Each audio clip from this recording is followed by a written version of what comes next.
Good afternoon. Phil Lindemann with your Krystal 93 News from Vail Summit Orthopedics and Neurosurgery. Snow and even a rogue cow were shutting down I-70 today.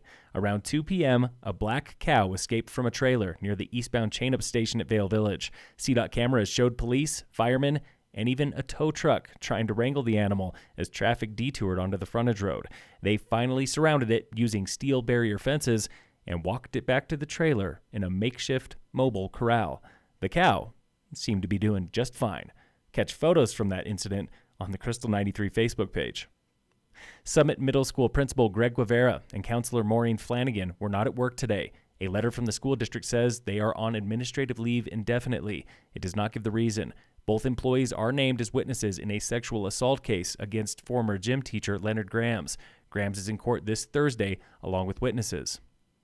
Summit Sheriff arrested 13 people last week, including 4 for driving under the influence. A man was arrested in Copper for assault and trespassing. Another man was arrested earlier in the week for assault and domestic violence. Co-founders at Keystone's Kindred Resort are celebrating a big break today. A recent court ruling says an $8 million lawsuit by a former investor cannot halt construction on that $300 million project. Kindred co-founder Chevy Rashidi says new investors are in it for the long haul. It's something that I think people have been waiting for. It organizes Keystone. It makes the guest experience so much better. Units there are selling for up to $4 million apiece. It's now more than 60% sold. Kindred opens in 2025. You ever drive through town and wonder who owns that building? We're going to tell you. The Uptown 240 in downtown Dillon is owned by the Uptown 240 LLC, which is run by the Otobargo family, owners of a long-gone restaurant there. The LLC filed for bankruptcy last week, less than a day before the project went up for auction.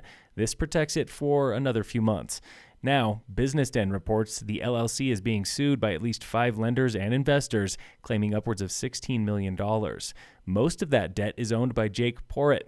Porritt is the Detroit developer who just won approval from Town Council to draft a massive town core redevelopment plan.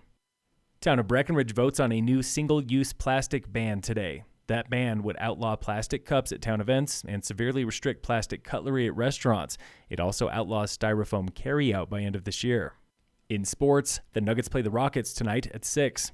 Nordic skier Jessie Diggins made history today, claiming the very first World Championships individual title for a U.S. athlete. She won the 10K race. In Spain, Summit Skimo athlete Grace Stayberg finished 10th, and Sam Burke finished 24th at sprint races for opening day of the World Ski Mountaineering Championships. Racing continues tomorrow with the vertical race. And in local sports, the Breckenridge Vipers split a road series in Idaho this past weekend, winning 9-8, losing 11-9. The Vipers are back at home this weekend, Friday and Saturday, for the Denver Leafs. Phil Lindemann with your Krystal 93 News from Vail Summit Orthopedics and Neurosurgery.